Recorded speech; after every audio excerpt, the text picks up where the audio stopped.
Baik Pak, untuk sejarah atau latar belakang dari usaha ini bagaimana Pak berdirinya?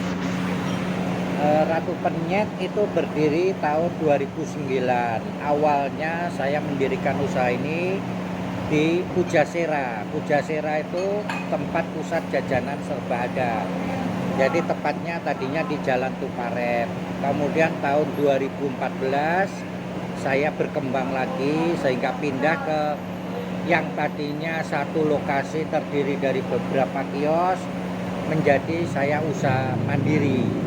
Satu tempat nama Ratu Penyet aja sampai saat ini. Jadi kurang lebih udah 15 tahun. Untuk perjalanan bisnisnya sendiri bagaimana Pak? Biasa, bisnis itu seperti kita naik bukit. Ada naik, ada turun gitu. Jadi ada pasang surut namanya usaha. Tapi alhamdulillah sampai dengan saat ini kami masih eksis dan pelanggan saya mungkin mencapai jutaan orang udah dengan usia 15 tahun ini. Untuk karyawannya Pak, di sini ada berapa karyawan dan untuk tingkatan dari karyawan itu bagaimana? Oke. Jadi total jumlah karyawan saat ini tinggal 10 orang dari tadinya 22 orang. Kenapa 20 orang turun menjadi 10 orang sejak kasus Covid? Jadi mengalami penurunan yang drastis sekali hingga saat ini. Nah, kemudian untuk golongan karyawan itu saya bagi menjadi golongan karyawan yang skill dan non skill. Artinya yang skill itu yang mereka memang sudah ahlinya di bidang masak, di bidang membuat minuman dan sebagainya. Seperti itu. Untuk sistem penggajian di sini bagaimana ya Pak? Ya. Jadi selain mereka mendapatkan gaji bulanan, mereka juga mendapatkan uang harian. Jadi saya sebut uang harian karena saya tidak memberikan uang makan. Karena makan sudah disediakan oleh perusahaan. Jadi istilah saya adalah uang jajan. Jadi selain upah bulanan, mereka juga tiap hari mendapatkan uang jajan. Seperti itu. Kalau di sini apakah ada kompensasi untuk karyawannya Pak? Kompensasi saya berikan hanya pada saat lebaran aja. Jadi pada saat lebaran istilah saya adalah THR itu adalah berdasarkan masa kerja. Jadi yang masa kerjanya lama ya THR-nya lumayan. Hanya itu. Di luar misalnya setiap malam minggu atau weekend biasanya saya berikan tambahan bonus berupa bonus. Untuk metode pembayaran nih Pak, apakah biasa menggunakan cash atau? Untuk pembayaran dari pelanggan. Ya. Jadi di sini karena kebetulan saya mengikuti perkembangan zaman, jadi ada sistem pembayaran cash, ada sistem pembayaran transfer, ada sistem pembayaran melalui edisi, ada melalui QR. Ada lagi? Untuk input orderan dan juga pemasukan Pak, itu sudah menggunakan komputerisasi? Oh, sudah. Jadi saya tidak menggunakan PC atau personal komputer, namun menggunakan tab, di mana di dalam tab itu ada aplikasinya. Kita menggunakan program. Jadi program mulai dari input penjualan stok dan sebagainya.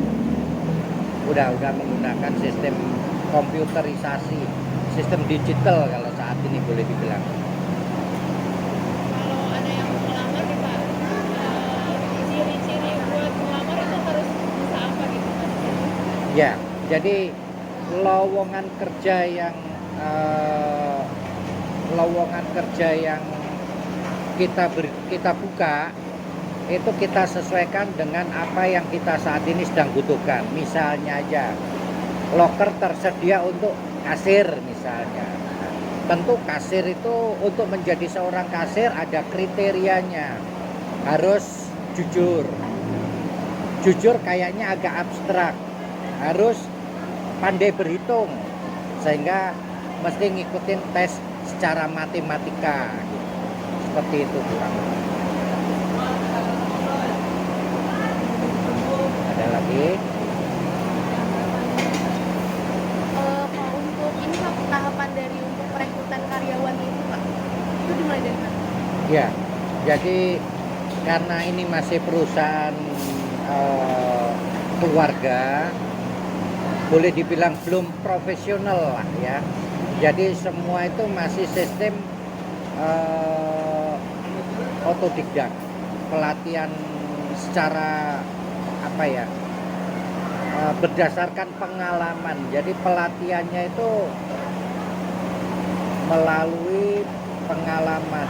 Pengalaman itu apa ya jadi ya? Eh, Pengalaman dari pelamar itu sendiri Pak? Bukan. Jadi mereka saya latih berdasarkan apa yang saya ketahui. Gitu. Saya didik secara otodidak. Gitu. Jadi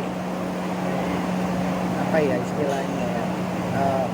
Saya mengembangkan skill mereka itu dengan saya melatih mereka untuk menjadi orang yang lebih terampil, orang yang lebih menguasai pekerjaan. Kira-kira seperti itu. Untuk karyawan baru di sini apakah ada training atau bisa langsung bekerja? Ada. Jadi training itu biasanya waktunya itu ada yang kalau mereka pengalaman biasanya cukup 1 minggu. Tapi kalau mereka tidak punya pengalaman di resto biasanya 1 bulan gitu untuk kita latih.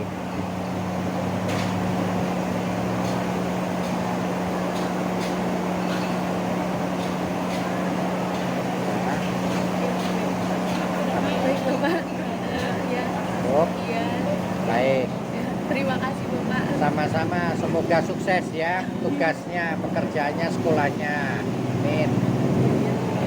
Ya.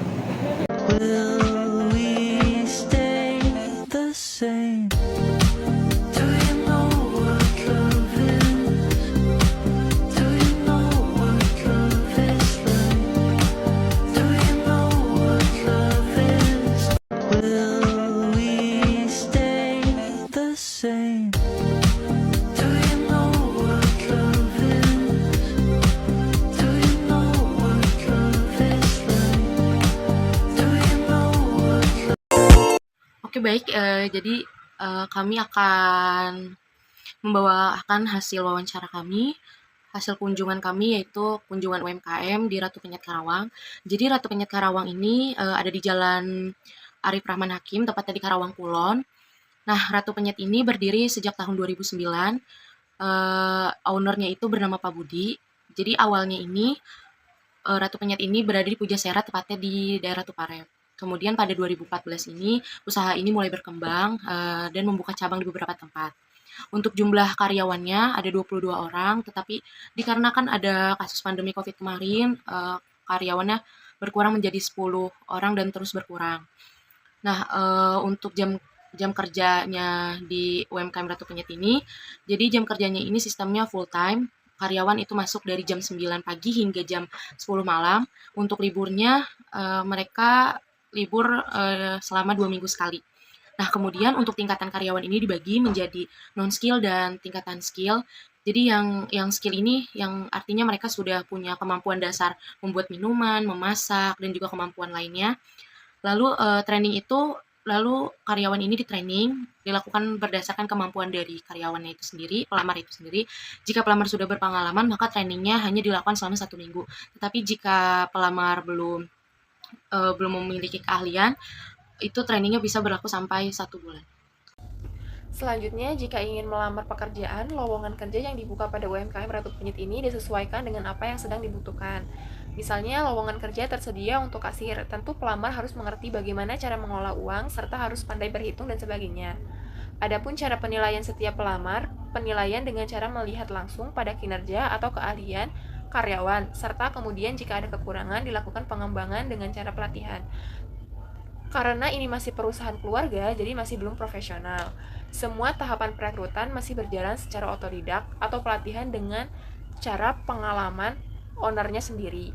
Adapun manfaat perekrutan bagi UMKM Ratu Penyit ini adalah untuk mengisi kekosongan job desk yang dibutuhkan, serta kami bisa membantu memperkerjakan orang yang sedang membutuhkan pekerjaan. Di sini ada tugas dan jumlah karyawan. Untuk pembagian tugas di sini ada 4 bagian. Yang pertama ada waiters atau pelayan, jumlah karyawannya ada 2 orang. Lalu ada kitchen yang bekerja di dapur, dia bagian masak dan membuat minuman. Jumlah karyawannya ada 6 orang. Lalu ada bagian admin atau kasir dengan jumlah karyawan 1 orang. Dan terakhir ada tugas finance, itu dengan jumlah karyawan 1 orang yang dilakukan oleh ownernya sendiri. Baik, cukup sekian dari kami. Mohon maaf apabila ada kekurangan, kesalahan kata atau sikap. Terima kasih untuk semuanya. Wassalamualaikum warahmatullahi wabarakatuh.